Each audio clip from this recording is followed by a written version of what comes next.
മുനമ്പം വിഷയത്തിൽ എല്ലാവരുടെയും സഹാനുഭൂതിയെ ഞാൻ സ്വാഗതം ചെയ്യും. കാരണം മുനമ്പത്തെ ജനങ്ങൾക്ക് അവകാശമുണ്ട് എന്ന് പറയുന്നു. മുനമ്പത്തെ വഖഫ് ഭൂമിയാണെന്ന് ചിലർ പറയുന്നു, ചില രാഷ്ട്രീയക്കാർ, ചില പാർട്ടികൾ. അപ്പോൾ ഒന്നും മിണ്ടരുത് എന്നവർ പറയുന്നു. ഇതെല്ലാം ജനാധിപത്യത്തിൻ്റെ ഭാഗമായിട്ടുള്ള കാര്യമാണ്. അപ്പോൾ ഒരു ജുഡീഷ്യൽ കമ്മീഷനെ ഇപ്പം നിയമിച്ചിട്ടുണ്ട്. നേരത്തെ നിസാർ കമ്മീഷൻ അന്വേഷിച്ച കാര്യം തന്നെയാണ് എന്നാണ് ഞാൻ മനസ്സിലാക്കുന്നത്. ഒരേ കാര്യത്തിൽ തന്നെ 2 ജുഡീഷ്യൽ കമ്മീഷനെ വെക്കാൻ അന്വേഷിക്കാൻ സാധ്യമാണോ എന്നുള്ള ഒരു സംശയമുണ്ട്. അതുപോലെ തന്നെ നിയമസഭയിലാണ് ഇത് സംബന്ധിച്ചുള്ള പ്രധാനപ്പെട്ട 2 കാര്യങ്ങൾ നടന്നത്.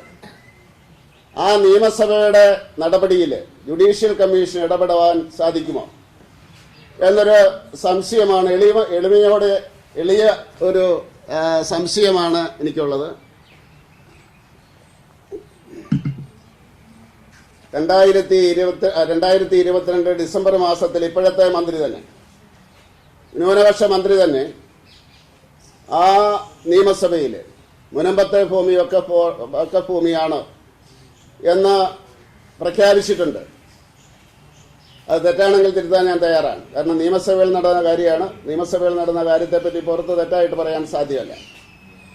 അങ്ങനെയാണ് എങ്കിൽ നിയമസഭയിൽ നടന്ന കാര്യത്തെപ്പറ്റി ജുഡീഷ്യൽ കമ്മീഷന് അന്വേഷിക്കാൻ സാധിക്കുമോ എന്നുള്ള കാര്യം സർക്കാർ വ്യക്തമാക്കും. അതുപോലെ എനിക്ക് തോന്നുന്നു ഒക്ടോബർ മാസത്തിൽ കേരളത്തിലെ നിയമസഭ ഒരു പ്രമേയം പാസാക്കി. അത് മുനമ്പത്തെ ഭൂമിയെയും കൂടെ ബാധിക്കുന്നതാണ് എന്ന് ഞാൻ മനസ്സിലാക്കുന്നു. ആ കാര്യത്തിൽ ഈ ജുഡീഷ്യൽ കമ്മീഷന് അന്വേഷണം നടത്തുവാൻ സാധിക്കുമോ?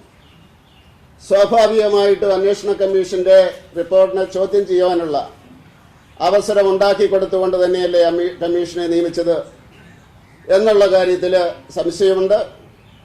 മറുകക്ഷിക്ക് നിയമപരമായിട്ടുള്ള ബലം കൊടുക്കുന്ന, പ്രാഥമികമായിട്ടുള്ള ബലം കൊടുക്കുന്ന ഒരു നീക്കമാണ് എന്ന് ഞാൻ വിശ്വസിക്കുന്നു. അല്ലെങ്കിൽ അത് തിരുത്താവുന്നതാണ്. കാരണം മറുകക്ഷിയെ സമയത്തോളം ഒരേ കാര്യത്തിൽ തന്നെ 2 കമ്മീഷൻ, അതിൽ ആദ്യത്തെ കമ്മീഷന്റെ റിപ്പോർട്ട് ഗവൺമെന്റ് അംഗീകരിക്കുന്നു. അത് മന്ത്രിസഭ നിയമസഭയിൽ പറയുന്നു. അത് നടപ്പിലാക്കാനുള്ള നടപടികൾ നീങ്ങുന്നു.